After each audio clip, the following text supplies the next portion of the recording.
দিন ধৰি প্ৰচুৰ পৰিমাণে বৰষুণ দিলে। মোৰ ঘৰৰ বাহিৰত বজ্ৰপাত আৰু ছিন্ন ভিন্ন শব্দ শুনিবলৈ পালোঁ। কিতাপ এখনৰ লগত জড়িত জুইশালৰ কাষত বহি থাকোঁতেই কাঁচৰ পেনখনৰ মাজেৰে লাইটিংটো মোৰ ড্ৰয়িং ৰুমত সোমাই গ'ল। ছিন্ন ভিন্ন হৈ পৰা খিৰিকীখন বন্ধ কৰিবলৈ সাৰ পোৱাৰ লগে লগে হঠাৎ বজ্ৰপাত আৰু বজ্ৰপাতে মোৰ ভিতৰত শিহৰিত কৰি তুলিলে। মই উকি মাৰিলোঁ। মাইলৰ দূৰত্ব আন্ধাৰতো বিস্তৃত হৈ থকা দেখিলোঁ। ৰাতি বৰষুণ উপভোগ কৰি বাওঁফালৰ পৰা সোঁফাললৈ গছবোৰ হাউলি খাই আছিল। বৰষুণে ৰাতিটোক এক ভয়ংকৰ অনুভৱ দিয়াৰ লগতে ৰাতিটো আন্ধাৰে আগুৰি ধৰিছিল। ৰাতিৰ ঠাণ্ডা অনুভৱ কৰি চকীখনত জুইশালৰ কাষত অকলে বহিলোঁ। হঠাতে শক্তিবোৰ বন্ধ হৈ গ'ল। ময়ো আন্ধাৰটো আগুৰি ধৰিলোঁ আৰু মোৰ শৰীৰ মাজেৰে শিহৰণ পঠাই দিলে। পাকঘৰৰ পৰা মমবাতিটো আনিবলৈ সাৰ পোৱাৰ লগে লগে মোৰ ভৰি দুখনে আৰু আগবাঢ়িব নোৱাৰিলে। ভৰি দুখন আন্ধাৰৰ ভয়ত তাতেই আবদ্ধ হৈ পৰিল। সাহস আনি মই এতিয়ালৈকে মোক সম্পূৰ্ণৰূপে আগুৰি ধৰা ভয়টো পাহৰিবলৈ নিজৰ মাজতে এটা গানৰ সুৰ গুণগুণাই আগবাঢ়িলোঁ। মোবাইল ফোনটোৰ মৃদু পোহৰ এটাৰে মই মমডাল বিচাৰিবলৈ ধৰিলোঁ। মোৰ হৃদয়খন ধপধপাই আছিল। আগৰ তুলনাত বতাহ বৰষুণৰ তীব্ৰ আৰু জোৰেৰে ধপধপাই থকা শুনিবলৈ পাইছিলোঁ, যাৰ ফলত মই এতিয়াও জীয়াই থকা অনুভৱ হৈছিলোঁ। অৱশেষত মমবাতিটো পাই মই সকাহ সমনীয়া এটা কাঢ়িলোঁ। জ্বলাবলৈ ওলাইছিলোঁ যেতিয়া হঠাতে ফোনটো বাজি উঠিল। বহুত কষ্টেৰে পোৱা মমবাতিটো হাতৰ পৰা আঁতৰাই পেলাই ভয় চিঞৰ এটা মাৰিলোঁ। মই ফোনটো ৰিচিভ কৰিলোঁ। সেই সিপাৰে মোৰ মা। লৰচৰ কৰা মাত এটাই কোৱা হয়, হেল্ল'। মায়ে মোক সুধিলে, কি হ'ল? মই মাক ক'লো যে বিদ্যুৎ শেষ হৈ গৈছে আৰু ইয়াত ৩ দিন বৰষুণ দি আছে, যাৰ বাবে যোৱা ৩ দিন ধৰি ঘৰৰ পৰা ওলাই যোৱাত অসুবিধা হৈছে। মই এগৰাকী ব্যৱসায়ী মহিলা আছিলোঁ আৰু সকলো সময়তে ব্যস্ত আছিলোঁ। যিহেতু মই মোৰ ব্যস্ততাপূৰ্ণ জীৱনত আগবাঢ়ি ভাগ পাইছিলোঁ, গতিকে মই ভাবিলোঁ যে মই বিৰতি হৈ লৈ ৰুটিন দিন কটাম। যদি মই কেইদিনমান থাকিবলৈ এটা সুন্দৰ ঘৰ ভাড়া কৰিবলৈ লৈছিলোঁ। মোৰ মা এতিয়া লণ্ডনত আছিল। মোৰ ভনীয়ে প্ৰথম সন্তান জন্ম দিয়াৰ বাবে মা তালৈ গৈছিল। অন্যথা মোৰ মা এতিয়া মোৰ লগত ইয়াত থাকিলেহেঁতেন। এই সময়ত মই মাক বহুত মিছ কৰিলোঁ। মোৰ সদায় আন্ধাৰৰ প্ৰতি ভয় আছিল, এতিয়া আৰু বেছিকৈ বাঢ়ি গ'ল। ৰবৰৰ বাগিচা এখনৰ মাজত ঘৰটোৰ সুন্দৰকৈ ডিজাইন কৰা হৈছিল। আমি সাধাৰণতে ছুটীৰ বাবে বেলেগ এটা ঘৰ ভাড়া কৰিছিলোঁ, কিন্তু এইবাৰ যিহেতু মই পৰিকল্পনা হঠাতে বনোৱা হৈছিল, মই সেই ঘৰটোৰ সুবিধা ল'ব নোৱাৰিলোঁ। গতিকে এই ঘৰটো ল'বলগীয়া হ'ল। মাৰ ফোনটোৱে মোক এটা ডাঙৰ সকাহ সমনীয়া কঢ়ালে আৰু মোৰ ভয়টো নাইকিয়া হৈ গ'ল। মই আকৌ শক্তি ঘূৰাই পাই চাকিটো বিচাৰি জ্বলাই দিলোঁ। জ্বলি থকা চাকিটো হাতত লৈ ড্ৰয়িং ৰুমলৈ গুচি যাবলৈ ধৰিলোঁ। মোৰ ছাঁটো স্বাভাৱিকতে ডাঙৰ হোৱা যেন লাগিল, যাৰ বাবে মোক নিজৰ প্ৰতি ভয় খাইছিল। খিৰিকীৰে বাহিৰলৈ উকি মাৰিলোঁ। পূৰ্ণিমাৰ দিন আছিল। বাহিৰৰ দৃশ্যটো অসাধাৰণ যেন লাগিছিল। বতাহত জোৰেৰে দোল খাই থকা গছবোৰৰ মাজৰ পৰা জোনটোৱে হাঁহিছিল। বৰষুণৰ শব্দটো আৰু বেছিকৈ বাঢ়ি আহিল, যিটোৱে বৰষুণটোৰ অধিক গধুৰ হৈ পৰাৰ প্ৰতীক হিচাপে দেখুৱাইছিল। আৰু ইয়াত বন্ধ হোৱাৰ কোনো লক্ষণ দেখা পোৱা নাছিল, যাৰ অৰ্থ আছিল মই আৰু বেছি সময় আন্ধাৰত বহিব লাগিব। অগ্নিনিৰ্বাপক বাহিনীৰ ওপৰত বাহিৰলৈ উভতি আহিলোঁ। মোৰ নিজৰ ছায়াই মোক ভয় দি আছিল। মই মাত্ৰ এই ভয়ৰ পৰা হাত সাৰিবলৈ বিচাৰিছিলোঁ। গতিকে পিছদিনালৈকে বৰষুণ বন্ধ হৈ যাব আৰু ঘৰলৈ উভতি যাব পাৰিম বুলি আশাৰে শুবলৈ সিদ্ধান্ত ল'লোঁ। মিনিটৰ ভিতৰতে কোচ খাই শুই থাকোঁতে মোৰ টোপনি আহিল। মাজনিশাৰ আশে-পাশে মোক জগাই তোলা এটা ডাঙৰ চিঞৰ-বাখৰ আছিল। চিঞৰ-বাখৰবোৰে মোৰ মনত শিহৰণ আনিলে। চকু মেলি অনুভৱ কৰিলোঁ যে বৰষুণ বন্ধ হৈ গৈছে, কিন্তু গোটেই গাটো এতিয়াও আন্ধাৰ হৈ আছে। মই আকৌ মমবাতিটো জ্বলাই খিৰিকীৰে বাহিৰলৈ উকি মাৰিলোঁ। মাথো কুকুৰবোৰৰ ভুকি থকা শুনিলোঁ। মই তেওঁলোকক গালি পাৰিলোঁ যে তেওঁলোকে এই সময়তহে ভুকিব লাগে নেকি। মোৰ হৃদয়স্পন্দবোৰ জোৰেৰে বাঢ়ি আহিল। মই ইয়াৰ প্ৰতিটো স্পন্দন স্পষ্টকৈ শুনিব পাৰিলোঁ। আকৌ কোনোবাই জোৰেৰে চিঞৰি কোৱা শব্দ এটা মোৰ কাণত পৰিল। মোৰ তেজ নিথৰ হৈ গ'ল। মই সপোন দেখি আছিলোঁ নে বাস্তৱিক আছিল? নাই, বাস্তৱ আছিল। কোনোবাই দূৰৈ ক'ৰবাত জোৰেৰে চিঞৰি আছিল। ভয়ত কঁপি উঠিলোঁ। কুকুৰবোৰৰ হুলস্থুলত শব্দ ঠাণ্ডা ৰাতিটো মোৰ ঘাম উলিয়াই আনিছিল। মই দৌৰি গৈ কোচৰ ওচৰলৈ উভতি আহিলোঁ। মোৰ বিচনা চাদৰখন ওপৰলৈ টানি লৈ ভয়টো পাহৰিবলৈ চেষ্টা কৰি শুই পৰিলোঁ। কিন্তু ই মোক এৰি যোৱা নাছিল। চিঞৰটো আৰু জোৰেৰে আৰু তীব্ৰ হৈ পৰিল। মই কঁপিবলৈ ধৰিলোঁ। কঁপালৰ পৰা ঘামৰ বিশাল গুটিবোৰ বৈ অহা যেন অনুভৱ হ'ল। মোৰ হৃদয়স্পন্দ এতিয়া বাঢ়ি আহিছিল। ইমান বেগেৰে দৌৰিলে মোৰ হৃদয়খন এতিয়া ধপধপনি বন্ধ হৈ যাব। সাহসটো তুলি লৈ লাহে লাহে খিৰিকীখনৰ ফালে আগবাঢ়িলোঁ আৰু পৰ্দাবোৰ লৰচৰ কৰি উকি মাৰি ওলাই আহিলোঁ।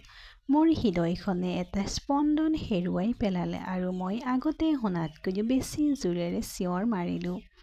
একেই সময়তে শক্তিবোৰ আহিল। হয়তো ভগৱানে অনুভৱ কৰাইছিল যে যদি তেওঁ মোক আৰু এইদৰে এৰি থৈ যায় তেন্তে মই ভয়ত মৰি যাম। মোৰ খিৰিকীৰ ঠিক বাহিৰত তেজৰ দাগ লগা ছোৱালী এজনী থিয় হৈ আছিল। মোৰ তেজ ঠাণ্ডা হৈ পৰিল। এই দৃশ্য দেখি মই নিথৰ হৈ পৰিলোঁ। নাই, মই লৰচৰ কৰিব নোৱাৰিলোঁ। ইমানেই ভয়ত মোৰ মনটো ছুইচ অফ হৈ গ'ল। ঘৰ বুকিং কৰাৰ আগতে মোৰ সহকৰ্মীসকলে কোৱা কাহিনীবোৰ মোৰ মনত পৰিল। তেওঁলোকে মোক কৈছিল যে এজনী কণমানি ছোৱালীক তাইৰ ঘৰৰ মালিকে নিৰ্মমভাৱে হত্যা কৰিছে আৰু তাই ভূতটোৱে এতিয়াও তাৰ আগমনৰ অপেক্ষাত ঘূৰি ফুৰিছে তাৰ প্ৰতিশোধ ল'বলৈ। এই ঘৰত থকা বহু লোকে কৈছে যে তেওঁলোকে দূৰৈৰ পৰা ছোৱালী এজনীৰ চিঞৰ-বাখৰ শুনিছে আৰু তেওঁলোকৰ বিশ্বাস যে তেজৰ দাগৰ পৰা ছোৱালীজনী আনকি দুৱাৰত টুকিয়াই কেতিয়াবা সহায় বিচাৰি কান্দি থাকে। আৰু এনে বহু ঘটনাৰ পিছত মানুহে এই ঘৰটো ভাড়াত দিয়াত বন্ধ কৰি দিলে, যাৰ বাবে মই এই ঘৰটো অতি যুক্তিসংগত হাৰত বিচাৰি পালোঁ। মই কেতিয়াও ভূতক বিশ্বাস কৰা নাছিলোঁ আৰু এই সকলোবোৰ কাহিনী মোৰ বাবে কেৱল ধেমেলীয়া যেন লাগিছিল। আৰু মই হাঁহিছিলোঁ আৰু ঠাট্টা কৰিছিলোঁ। এই ঘৰটো লোৱা অন্যতম কাৰণ এইটোৱেই আছিল যে আৰু ইয়াত অকলে থাকিবলৈ প্ৰত্যাহ্বান জনাইছিলোঁ যাতে সকলোকে দেখুৱাব পাৰোঁ যে ভূতৰ অস্তিত্ব নাই। মই এতিয়াও ভাবিছিলোঁ যে মই মূৰ্খ আৰু মই এটা ভূতৰ সন্মুখীন হৈছোঁ আৰু ভূতবোৰ অস্তিত্ব আছেই। মই কেনেকৈ বিশ্বাস নকৰোঁ যে মই সঁচাকৈয়ে ছোৱালীজনীক মোৰ ঠিক সন্মুখতে দেখা পাইছিলোঁ। সাহস গোটাই কোচজনৰ ওচৰলৈ গুচি আহিলোঁ। তাত বহি কিছুমান প্ৰাৰ্থনা আবৃত্তি কৰি শুনিছোঁ আমি যেতিয়া প্ৰাৰ্থনা পাঠ কৰোঁ তেতিয়া ভূতে আমাক আক্ৰমণ নকৰে। তাই চিঞৰ-বাখৰ আৰু চিঞৰ-বাখৰ এতিয়াও শুনিবলৈ পাইছিলোঁ। কাণ দুখন বন্ধ কৰি বহিলোঁ। মই এতিয়া আৰক্ষিক অৰ্থত কঁপি উঠিলোঁ। নাই, ঠাণ্ডাৰ বাবে নহয়, ভয়ৰ বাবে। ঘড়ীটোৱে এটা শব্দ মাৰিলে। হৃদয়স্পন্দনৰ লগে লগে ঘড়ীৰ টিকটিকনি শব্দও শুনিবলৈ পালোঁ। থু থু থু। নাই, সেইবোৰ মোৰ হৃদয়স্পন্দন নহয়। কিন্তু কোনোবাই মোৰ দুৱাৰত জোৰেৰে খুন্দা মাৰিছে। তেওঁলোকে মোক কোৱাৰ দৰে সেই ছোৱালীজনীয়ে মোৰ দুৱাৰত সহায় বিচাৰি কান্দি আছিল। ভূতটোৱে মোক এৰি যাব নোৱাৰে বুলি ভাবি মই নিথৰ হৈ পৰিলোঁ। মই দৌৰি গৈ টেবুলৰ তলত বহিলোঁ, যেন ভূতটোৱে মোৰ লগত লুকা-ভাকু খেলি আছে। যেতিয়া কোনোবাই ভয়ত আবদ্ধ হৈ পৰে তেতিয়া আমাৰ শৰীৰৰ মালিকে, যিয়ে মানুহক জীৱ-জন্তুতকৈ উচ্চ কৰি তোলে, ছুইচ অফ হৈ পৰে আৰু এনেকুৱা কাম কৰে যিবোৰ পিছত ভাবিলে সঁচাকৈয়ে ধেমেলীয়া যেন লাগে। চিনেমাত দেখুওৱাৰ দৰে দুৱাৰেদি ঘৰত সোমালে ভূতটোৱে মোক তৎক্ষণাত বিচাৰি নাপাব বুলি ভাবি টেবুলৰ তলত বহিলোঁ। চিন্তাবোৰ অদ্ভুত হৈ পৰে যেতিয়া আপোনাৰ ভয় লাগে। আইনষ্টাইনৰ দৰে আটাইতকৈ মেধাৱী পুৰুষসকলেও ভয়ত এনে কথা ভাবিব। মই ভূতৰ পৰা পলায়ন উপায় ভাবি আছিলোঁ, কিন্তু কোনো উপায়েৰে তাই মোক এৰি যোৱা নাছিল। বৰষুণবোৰ আৰু জোৰেৰে বাঢ়ি আহিল। ইয়াৰ পৰা বুজা যায় যে তাই এতিয়াও বাহিৰত ৰৈ আছে। প্ৰায় এঘণ্টামান টেবুলৰ তলত বহি তাই যোৱা অপেক্ষা আছিলোঁ। লাহে লাহে কেতিয়াবা বেংবোৰো চিঞৰা বন্ধ হৈ গ'ল। মোক এটা ডাঙৰ সকাহ সমনীয়া দিলে। শক্তি গোটাই মই উজ্জ্বল পোহৰত থাকিলে ভূতে আক্ৰমণ নকৰে বুলি ধৰি লৈ সকলো কোঠা লাইট জ্বলাই দিলোঁ। বহু সময় আৰু গভীৰ চিন্তা অন্তত মই মোৰ মানসিক আৰু শাৰীৰিক শক্তি গোটাই ল'লোঁ আৰু তাই গুচি গৈছে নেকি চাবলৈ দুৱাৰখন খুলিবলৈ পৰিকল্পনা কৰিলোঁ। লাহে লাহে দুৱাৰখনলৈ গৈ অলপ খুলি দেখিলোঁ যে তাত কোনো নাই। সেইটো লৈ মোৰ ভয় নাইকিয়া হৈ গ'ল। মই দুৱাৰখন বহলকৈ খুলি বাহিৰলৈ ওলাই আহিলোঁ। তাই সঁচাকৈয়ে গুচি গৈছে নেকি চাবলৈ মই হঠাতে কিবা এটা ওপৰত ধৰক-বৰক হৈ পৰিলোঁ। মোৰ স্তম্ভিত হৈ ছোৱালীজনী মজিয়াত পৰি থকা দেখিলোঁ। মই ভয়ত চিঞৰি লাহেকৈ তাইৰ ওচৰলৈ গৈ চালোঁ যে তাই ভূত নেকি। নাই, তাই নহয়। তাই মোৰ দৰে মানুহ মাত্ৰ। তাই বেয়াকৈ আঘাত পাইছিল আৰু সেইবাবে তাই বেয়াকৈ তেজ ওলাইছিল। মোৰ মূৰ্খামিৰ বাবে লাজ লাগিল। মই তাইক মোৰ ঘৰলৈ তুলি লৈ তাইক জগাই তুলিবলৈ চেষ্টা কৰিলোঁ। মই তাইক জগাবলৈ পানী ছটিয়াই দিলোঁ। তাই স্তম্ভিত হৈ সাৰ পাই মোক সহায় কৰিবলৈ অনুৰোধ কৰি কান্দিবলৈ ধৰিলে, নহ'লে তাইক হত্যা কৰা হ'ব। মই তাইক শান্ত কৰিলোঁ, অলপ পানী দিলোঁ আৰু লগতে তাইক ঘাঁৰ বাবে প্ৰাথমিক চিকিৎসা আৰু তাৰ পিছত কিবা এটা খাবলৈ দিলোঁ। এতিয়া তাইৰ কাহিনী শুনিলোঁ। তাই কয় যে তাইক দুই-এজনে অপহৰণ কৰিছিল আৰু তাৰ বাবে মানুহৰ এটা দল আছিল, যিয়ে শিশুক অপহৰণ কৰি ভিক্ষাৰ বাবে পঠিয়ায়। তেওঁলোকৰ জৰিয়তে ধন উপাৰ্জন কৰে। যদি তেওঁলোকে কোৱা কথা মানি নাথাকে, তেন্তে তেওঁলোকক নিৰ্মমভাৱে প্ৰহাৰ কৰা হ'ব। তাই আজি সিহঁতৰ চিকাৰ হৈ পৰিছিল আৰু সিহঁতে বিচৰা কামটো কৰিবলৈ অস্বীকাৰ কৰাৰ বাবে তাইক মাৰপিট কৰা হৈছিল।